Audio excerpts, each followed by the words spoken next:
hear from you. So, crew, I'm not going to talk much here. I'm going to hand it over. This is Dr. Andrea Dinardo. She's a psychology coach, professor, and a former school psychologist. She comes with many years of experience. She's one of our amazing, amazing members of the F45 family. We sweat together this morning, so that's awesome. And she's going to talk to us about mental health and community resilience. I know this time is so unknown and can be potentially fearful. So I'm going to just send it right over to the pro. Dr. Andrea, over to you. Thank you. I know this is all backwards. Hi, everybody. But today I'm going to be holding a safe space. This is from Bill Let's Talk for us to share and remind everybody, including you, Sam, that we've been building our resilience skills since the day we were born. The first time we attempted to walk and we fell, if we had a parent that let us fall, that was the beginning of everything. So I know there are a lot of parents that are listening right now and they're concerned for their children. And as Sam shared with you, I am a registered psychologist. I worked in the school board for 5 years and I had a private practice for 18 years, so I'm very familiar with kids. And my best advice to everybody listening is to be who you are. Your kids are watching you. They're not really listening to you. They're watching you. So that's why it always has to be us first. And you cannot tease apart physical health from mental health. And one of the very first questions that was asked was around routines for kids, if they're good. For kids, for you, for everybody, routines are more important than ever. More important than ever. But one of the things around routines, and Sam, you'll pick up some questions as I'm talking to everybody, is that routines are pleasant. We think about routines like we have to cut the grass. Well, cutting the grass is good. We have to do all those things. But when I think about routines, I'm thinking about structure. And this is one of the reasons that I'm really enjoying the F45 Live, because I'm a very disciplined person, probably to a fault. But I'm not disciplined when it comes to weights. I'm disciplined with things that comes easily to me. So I could run, I could bike, I could do all those things, but I need the routine, thank you, Bobby, for this morning, where I can show up and know that someone is there on the other side that cares for me. Because most likely everybody that's listening is a caregiver. And we need to be cared for. So part of that kind of routine and part of the process moving forward is allowing yourself, especially if you have the kind of personality that you like to control. Put your hand up if you like to control the situation. Do a high five. Hi, Andrea. And we have zero control right now. We have less control than we've ever had in our life. And so what that means is that we need to really put ourselves in a place of reception so that I can receive from Sam and her team, I can receive from my husband, I can receive from you on the other end, I can receive kindness from my students, because only after we receive can we put it forward. So yes, we have zero control right now, none, less than we've ever had. But there's so much opportunity in that, because this control is not your fault. What is happening is not your fault. And every single person, put your hand up again, put your hand up if you've had a personal adversity in the past. I've had many, you're going through it right now. You have being an entrepreneur, and there's so many entrepreneurs that come to your club. There's so many healthcare workers. Like, we've had personal crisis, but now we're in a universal crisis. And what makes this different, once again, is there's no blame. There's no shame. You've done nothing wrong at all. That the way that we can have control is small behavioral movements, like my husband and I'll just show you right here. I mean, we see this right here. Can you see we adore coffee, okay? This is from our honeymoon. See this little spot right here? It's hard to see, but I'll just show you. This is where we start the day, every day, with coffee talk. And even if that means getting up at 5:30 to have coffee talk, that one little reception, that routine, is why I show up at the club with a smile on my face. Okay, hi Tina. So just in general, what I do as a psychologist, coach, professor, is that I see what everybody experiences. I'm a human being. But what psychology allows you to do is put a framework and a theory on it so that we take all the chaos in our minds and we allow it to make sense. So one of the techniques around routine is take it 24 hours at a time. It is literally forced mindfulness. We had this illusion that we could see the future.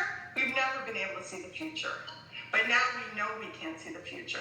So we're being forced to live it one day at a time. One work at a time, one coffee at a time, one live at a time, one hug, hopefully that you have someone in your house, if not a virtual hug. Okay, so any questions? That's just sort of my introduction. Andrea, I have a question. So Sure. taking routine 24 hours at a time, Yeah. that I struggle with that. Yes. Is that something that we should sit down every night and plan the next 24 hours? Or how do you, being someone that likes to control things, how do you do that? Okay, so excellent question. What is something that brings you joy? What is something that you filled up at after you've done it? What's an example of something that it's probably hard for you to just chill on the couch, right? Yeah, it is. As of late, the workouts definitely built that virtual community brings me so much joy. Okay, so that's it, Sam. That's it. That's your routine. It's not that you have to plan that 24 hours. It's that you live in the 24 hours. So that you have that workout in the morning and then you revisit that all day and say, you know what, I worked out. I feel good about myself. And then your next routine might be, like the virtual 5:30 social that's coming up. But one thing, it doesn't have to be a lot of things. It could be making your bed, which is really grounding. It can be organizing, which is extremely grounding, because right now we have so much emotion going on that any kind of thing that will bring you back to yourself, for sure. So, Sam, just one. So, if anything, you need a fun coach. That you don't feel that's enough accomplishment. That is everything, and everything else flows from there. So just focus on that, because what happens in your mind most likely from your personality is that you think, I should have done this, I should have done that, why did I do this? You actually have to make your list small. So I would do workout and add one thing on that. And then the next day, maybe two things, but no more than 3 things in your routine. Awesome. And what about if you have kids, building that routine for So then the kids have their routine around your routine. Now that I have a lot of students, I teach in the nursing program at St. Clair. I also teach in liberal arts, and I bet about a third of my nursing students have kids. And one of the things they struggle with is they feel guilty because they're studying.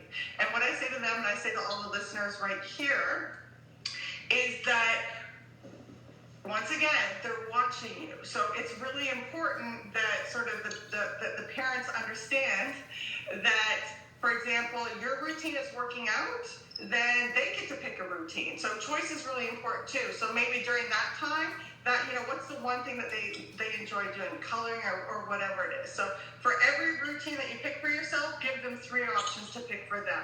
But their ability to have impulse control, to their ability to be on their own without technology, these are all, when I say the opportunity to thrive in COVID, it's an opportunity to stretch those resilience skills. So they never feel guilty about working out, ever feel guilty about working out. The number one gift that my parents gave me growing up is starting at age 12, we worked out together, we ran together, we went and fundraised. My parents are 80. My mom runs every day, swims every day, and bikes every day. So whatever it is, it's legit. So yeah, give them a routine at the same time. And you're building, together you're building your resilience skills. And what resilience means is life is going to happen, right? Challenge is going to happen. We're now in a universal crisis. But I always see opportunity in that crisis. It's an opportunity to work out, to be creative, to connect as a community. And put your hand out there if you have felt closer to other people in your community in ways you've never felt before. You're in the grocery store and you're like, be well. I'm like, you mean it? I'm on coaching call with some man from Hamilton today. I talked to him for 14 minutes and we're forecasting about conspiracy theories or whatever. So all of a sudden, this crisis, because it's universal, we're connected. And same with your child. You're in this this together. So you build it together. It's routine, structure, all that. And on the other side of it, it's called the pre-MAC principle. So that you do something that you don't want to do. Okay, as much as you like to work out, whatever, 5 minutes in, you're into it. But, really, you'd rather sleep. So you say to yourself and your kids too, pre-MAC principle means that you don't just get a reward, that after you've done whatever that routine is, then the child picks out the reward. So my mom is also a psychologist. So we were raised on these principles, and so we had a reader club when we were young, and so we'd have to read so many things, and then we got to pick home a prize. Like this is really good for kids because you're in it together. I have really high expectations of people. I see their strengths, not their weakness. And that's why another thing too around boundaries is that it's very easy for our conversations to be dominated by COVID. And it's okay to have a sense of humor around it too. But that we set a time limit on our conversations around COVID. So that, say for example, for an hour in a day, so if my husband and I are having coffee talk back here, right there in the morning, with my favorite mug, that 10 minutes out of every hour is talking about what's wrong. And then we talk about what's right. So what is the learning opportunity? So Sam, what have you learned about yourself in this crisis? What is something that you just never imagined but you're learning? And it might hurt right now, and you might not quite be there, but what's a life lesson that you're learning right now? Being on camera. Yes! Yes. And the thing about being on camera, because trust me, hello, I've been doing stories for 2 years now, and I was doing stories when nobody was doing stories. And so it's just practice. And look at you, you're smiling, you're happy, you're all of that. So that's so important because that's a life skill now, right? This is like moving forward. And because I had been on camera for so long, I had been, think of this as preparation, not stress. Everybody, Tina, everybody listening, this is preparation for the next level of your life. Okay? I started writing a blog in 2015 because it was hard for me to process all the emotions of everybody all the time. So I figured if I wrote it down, then I could say it once. So now I have over 150,000 views and over 5,000 subscribers. I started doing this. Videos have 150 YouTubes out of necessity for my students. And guess what? Guess what, Sam? This week I had 5 people contact me and ask me to create videos for cash. I did it for a passion. So whoever is listening right now, put your hand up if you have a passion for something. Just give us little high fives and hearts along there, right? Use that time. Your second workout, second routine is take the time. Sam, tell me one of your passions, apart from entrepreneurship. What is it? Food. Okay, food. So I'm seeing this. I love seeing this. So this is an opportunity for you to cook, for you to bake, for you to, like for me, like it's funny because all of a sudden I'm figuring out different ways to add protein to my diet. So this is time for you to take that passion to the next level. And what it does, once again, it's a stress management. Creativity is born out of adversity. And so back to my blog and my psychology textbooks. I've written 3 psychology textbooks. And that came out of the fact that my husband and I were trying to have kids for 5 years. It didn't happen. I had this need to give to the next generation, and I wrote the books. And every time I do the blog, it's because something is driving me crazy. So cooking. So everybody here right now, if you can put in the comments what your passion is, what you are now creating space for in the pause.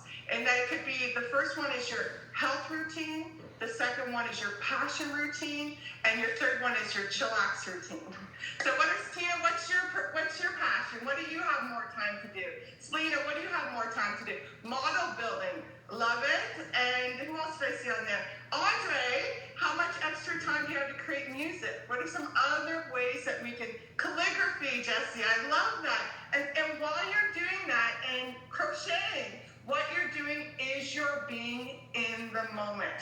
It's called flow. And Kira, of course, connection. And you're really reaching out with connection. This is your time to thrive in areas you've never had time for. And that we're all in it together. And Tina, you're reading books like no other. And you can create a virtual book club. And yes, Liz, one of my students there, new books to read and writing. And we have this pause like we've never had before. And the fact is, we don't know how temporary or permanent it's going to be. So let's just live this day. Carpe diem like never before. Sam, over to you. Okay. I have two questions. Yeah. I have two questions. I love seeing all the passions. It's so good. One of our viewers would like to know. It's Diet Coke. She's still working. So she's looking for a few tips or what she can do at work to ground herself when she's feeling stressed or feeling, negative thoughts when she's still at work. Okay, excellent. Number one, can you just tell me a general type of place where she works? She's in the security industry. Okay. Let's see, Christina, can you give me more info on that? But keep sharing your passions, please, because I'm lit up by them. Yeah, guitar, I love it. Communication, FaceTime all my friends, editing photos, amazing. Yes. Drawing. Come together and share. Yes, reading. And what's this? What's that called? She works in scheduling. Oh, scheduler. For security. Yes. Okay. So the way to handle negative thoughts is not to try to replace it with a thought. We have to get into our body. So when we do getting into our body, the thoughts will disappear. One of the ways that I do it, that I get out of my head, because essentially it's basically getting out of your head, is you just, wherever you are, Sam, I want you to look up and just describe something for a minute in your room. Just pick something. Pick anything. Like even something that you purchased a while back. In the room that I'm in right now. Private? Yeah. Okay, I have one of my favorite sayings is behold the turtle who only makes progress when he sticks his head out. It's a crocheted piece and it has a turtle walking forward with his head stuck straight out, and it's a family heirloom. So I want to hear about the family heirloom. I want you to tell me about that. Tell me about when you received it. So I received it on my grand opening of the studio, but it was my grandfather's, who I've never got a chance to meet. And what was his name? His name was Joseph. Joseph's here right now, by the way. And he was in marketing and he was an entrepreneur just like I am. So we have that connection, and he gave my dad, it was always in his office, always loved it, and then he gave it to me when I opened the studio. Goosebumps moment. What you did, no matter what you were thinking about, and that was profound that you picked that. So everybody right now, I want you to write down in the comment, just glance around the room and pick one thing and imagine the story behind it. So what we just did there, Sam, because we all get caught in our head. If we have too much time on our hands at work, it's easy to feel all of that other stuff. But you find an object and you imagine the story behind that object. You just glance up no matter where you are. And by the time you're done reliving that story as you shared about your entrepreneurial grandfather, Joseph, the thought's gone. The thought's absolutely gone. So that's one technique. Just look up wherever you are. Another one is to go through your five senses. So one, touch. No matter, and I do this with my students. When my students come into class, chaos. So for the first 5 minutes, look at the way you have to settle everybody down in F45. So for the first 5 minutes, we do some grounding exercises. Liz is in there, one of my students is in there, Kira is in there. We've done stuff like this with the training. And we say, I want you to feel, and everybody do this with me right now, no matter where you are. I want you to feel the feet beneath you. I want you to feel the feet beneath you. So that's touch. I want you to smell wherever you are. I want you to take a taste. I promise it's just that cool. And then you go through your five senses, and that's all it takes for you to get those negative thoughts out of your head. Another technique that I use is a mantra.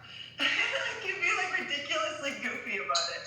And so whatever the thought is, I guarantee it's that same thought on recurrence day after day after day. It's day after day. And I just shout out, not today. So not today. This thought is not going to control me today. And that's when I'm talking to my sister, and of course it's always about family, that's how it goes. We always just say, not today.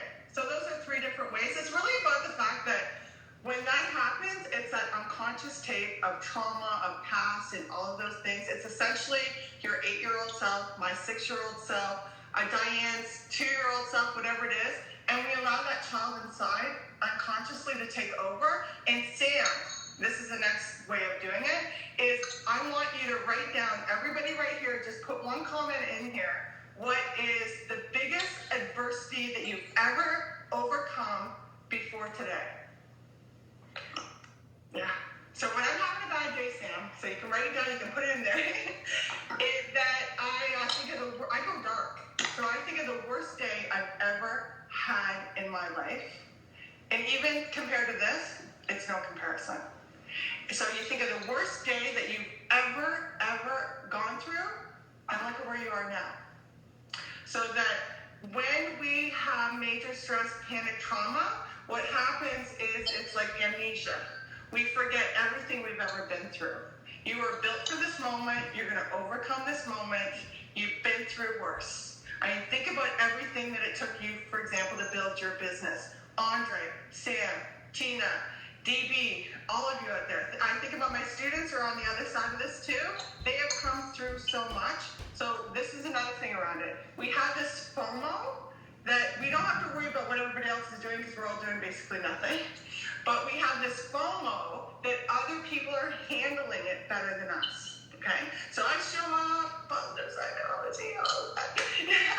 And that's me. That's my personality. Like, I was born full of sunshine. That's just like, a lot of people get a lot of things.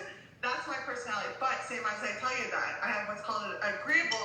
Everybody talks about the FOMO. It's just my personality. 67% of the population have what's called an agreeable personality. You're born that way.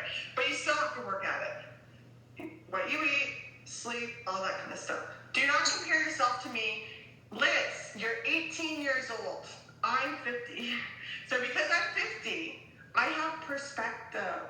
So when I think about what I have been through in these 50 years, I've been through a lot.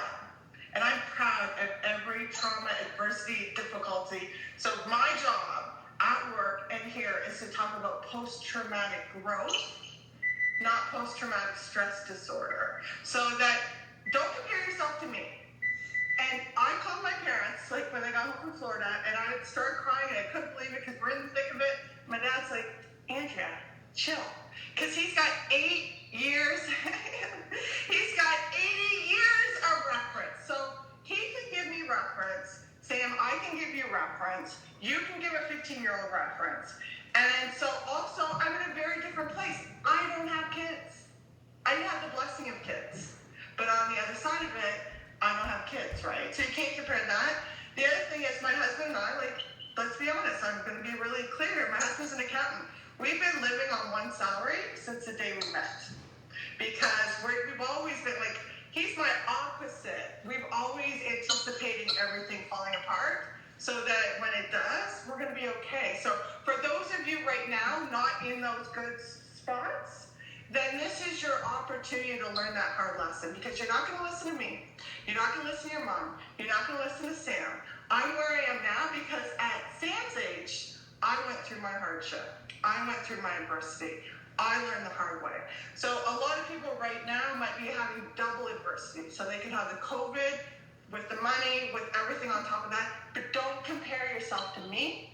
Hey, Susie, don't compare yourself to Sam, because we all have different circumstances. And if you want to compare yourself to any of us, think of the fact that we're in this together. I'm here to share my life lessons. Sam, you're here to share your life lessons. That this is community resilience. My pain becomes your power.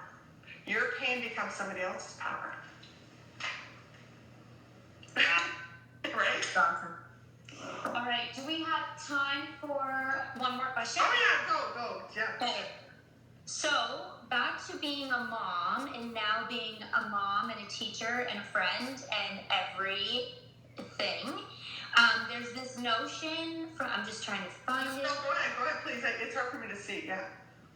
Okay, there's this notion, some of us are still working, being a mom, teacher, friend, basically the kids, everything. Okay, what Do you we're talking stop about? the guilt of being enough or not being enough? Can you give me your name? His name? Yeah, Tina. Tina? Is this you, Tina? Or whatever, Tina. It is Tina. Lower your expectations. Lower your expectations. Nobody is putting this on you but yourself. This is your life lesson. This is your time. You have a perfectionist issue. You need to learn, excuse me too, but this is your time to set limits on your expectations. So in fact, your 10 is the average person's 1. And by the way, you don't get everything all the time. So you have, say you have 5 buckets. So you're the wife, you're the mother, you're the person, you're the teacher, all of those things. Then pick one of them that you're going to be 10 out of 10 at. And how about self-care? And then everything flows from there. Because I think about my own mom too, because she went back to school when she was 40, 4 kids under the age of 10. And there's no way she could do everything. Like she went back, she was a teacher, she got a Ph.D. and all that at that point in time. And so there's no way that she could be everything. But I'm going to tell you right now, I tell her to this day, I just want to be around you. I don't want you doing anything. I don't want you saying anything. Like her, like all of us, rescuers, right? That take care of. I just want to be in your presence. So whoever this is, Tina, yeah, we are our worst critic. Is that just be there? Period. Just be there. That's all. Even as a teacher, I always say this to my students. I guarantee every time you go into my classroom, you know what to expect. And I'll always be the same way. I will be like even-tempered. I will be structured. I'll be organized because that's what makes them feel safe. Not that the house is perfect. Not that you're perfect. They just want to be in your presence. So start with that. And lower the expectations. Like, I'm blaming everything on COVID. I got the COVID. I'm respect, and it's terrible, and it's traumatic, and all that stuff. But that doesn't help me function. What helps me function is imagining everybody on the other side. Everybody on the other side of it. The reason that exactly. And say, go as long as you need to go. I'm available. I sent my husband downstairs with the beer and headphones.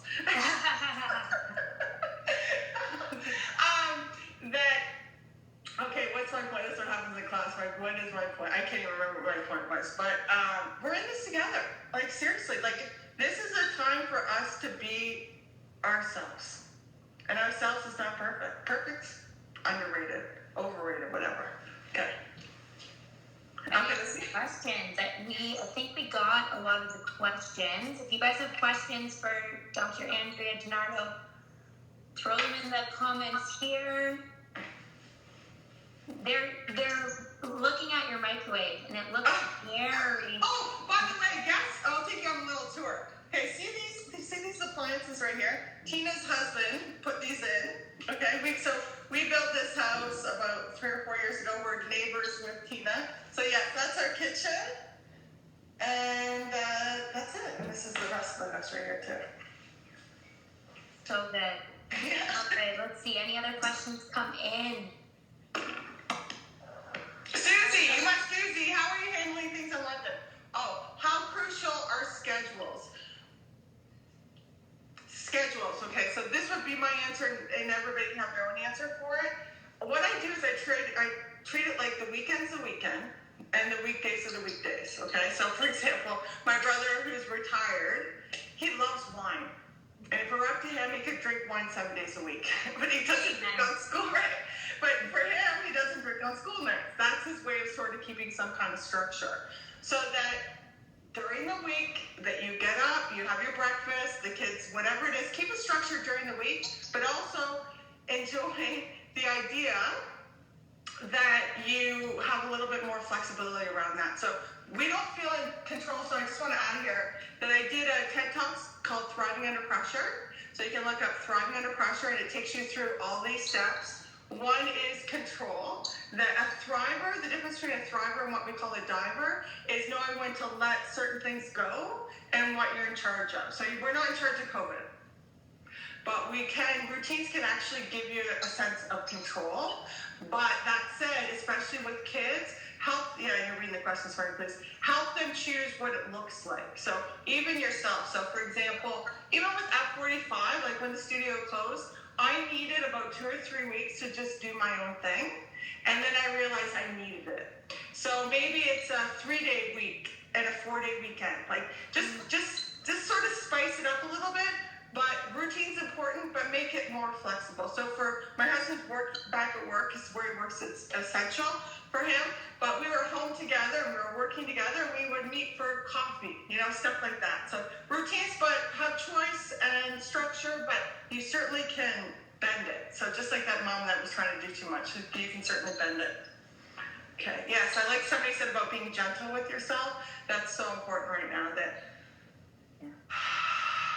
blame COVID, like be gentle. You decide what area of your life you're just really gonna let go. I really like, you can see from my house, I like it, neatness, that just relaxes me, but my car is pure chaos. So I let my car be complete chaos, and like my office be chaos. So same with your structure, like just decide where you wanna be chaotic and just like celebrate it. You too, Sam. I'll do my best. Christina, we will post this to our Instagram page. It's been saved, so you can reference it again. So that's awesome. And we have somebody who's in grade 8, and they are having trouble focusing in online school. Okay. They need help. Okay. Number 1, I also want to point to my just Google Thriving Under Pressure, Dr. Andrea Dinardo on my YouTube page. I have 140 psych videos. I also have a column with the Drive magazine that's called Psych Drive, and videos that go with it. So I recently did, probably about 12 months ago, an article on 5 ways to focus better. So that what's really important, so are they on there right now, or is that the child of somebody, the grade 8 person? No, it looks like they're on here now. Grade 8. Kia, you here? Doesn't look like it. But. Okay, so I'll answer the question because they can watch back. And this is for everybody. Put your hand up somehow if you are having difficulty focusing. Who's having difficulty focusing? Okay. Set yourself, what I call it, I say to my students, yes, hi, okay, you're right, hi, Kristen, is that I call it, when you have to sit down and study or do work, you need to kind of have foreplay for the work. Okay, I know that sounds young. So I suggest to my students that whatever it is, you gotta like kind of romance the work before you do it. That we have this idea that we're just gonna sit down and be motivated. So for example, before we go to F45, I got tunes going in the car, I got my coffee, like I'm all set to go, because you can't just show up. Like we're expecting to be at a 10, but we have to get ourselves up to that. So one way is to create a sacred space for studying and doing the work. A candle, a nice quote like you have right there. Another one is music around it. Another thing is called a worry box. I call it my God box. So what's ever in your head is that you write it down, because these are all, what's ever in your head, I almost guarantee everybody, hey Susie, as for my brother, that it's something that's repetitive and it's completely beyond your control. So you write it on that sheet, you put it in your box. So on my email at work, on my email at home, I have a God folder. So whatever you are, whoever it is, and then I never look at it again, and then I just delete it 3 months later, and everything in there has been taken care of. Okay, so if you're a type A person, you think, I actually have to hold myself back. I have to hold myself back and let it run its course. So, okay, so number 1, you romance the space, you make it nice. 2, whatever your worries are, worry box, mine's just like whatever the box is, put it in that box. And I love that. I love that so much. Like, I need it beside my bed at night. Yes, write it. 100%. And then you just have mine's actually beside my bed. So I have a yellow Post-it notes and a pen, and then I just put it in there, and then I just trust the universe to take care of it. Love it. Right? And then so that's called secondary attention. So you got to warm up to it. You have to clear out your mind, and also 5 minutes at a time. So another technique you can do is say, I don't feel like doing it, but I'm going to set a timer for 10 minutes, and I'm only going to work to the 10-minute mark. I guarantee you will work beyond the 10-minute mark. Yeah. Motivation is my job. Yeah. Well, okay, so your phone, and this is one of my former nursing students, it's a mother of twins right there, then seriously, what I do with my phone, because on my 5 ways to focus, 10 ways to focus, the phone's 99% of it, is that I will take all my apps off my phone, and if I want to check Instagram, I will do it like through a browser, because then you don't have to worry about the DMs. The other thing is I will lock it in my car. Yeah, so you have to physically do it because it is a drug, and I can go on about the research about it, and it's quite enticing, and we have more time to do it right now, but just we're doing it. So yeah, just get rid of it. Get it physically away from you. There's no way that you can study and have your phone or work near you, because research also shows, I referenced it in my study, that your IQ drops by 10 to 15 points just by having your phone in your presence, because subconsciously you're always going to it. So when I teach, Sam, I teach with tough love. And in fact, if you were a client of mine, I'm tough, okay? Because I believe that much in you. I know you're tough because you scared the Jesus out of me in class, but this is good. I can do it with love, tough love, right? I want it to be hard because that's what I always say to students, you're paying to learn it. You want it to be tough. And so the point is that this is an area of your life to be tough on yourself for. You're not tough on yourself because you're weight. You're not tough on yourself because this or that. You're tough on yourself because you're going to put your phone in the car or whatever it is. Okay? My screen came back. Pardon? My screen report came back, I swear, it was like over 7 hours in a day. It's I bet. so bad. No, well, you know what? So then this is what I'm going to say to you. Tomorrow, for 6 hours and 54 minutes. Yeah. Right? So I think that's the other thing, is we set the bar too low or we set the bar too high, and that's research on learned helplessness. You see that in the club, right? You see people that the weight's too high, too low, so just drop it by 6 minutes. And then make a game out of it. Yeah, love it. Any other questions? Oh, you got it there. Any other questions? Nothing's come up since. All amazing stuff. Okay, you got it. You got it. In summary, I would say, think of this, Sam, and everybody listening, as preparing you for something bigger in your life. And unlike past adversity that you've been through before, 1% better every day, is that we are in it together. Like, we are literally, no matter who you bump into now, you can have that conversation.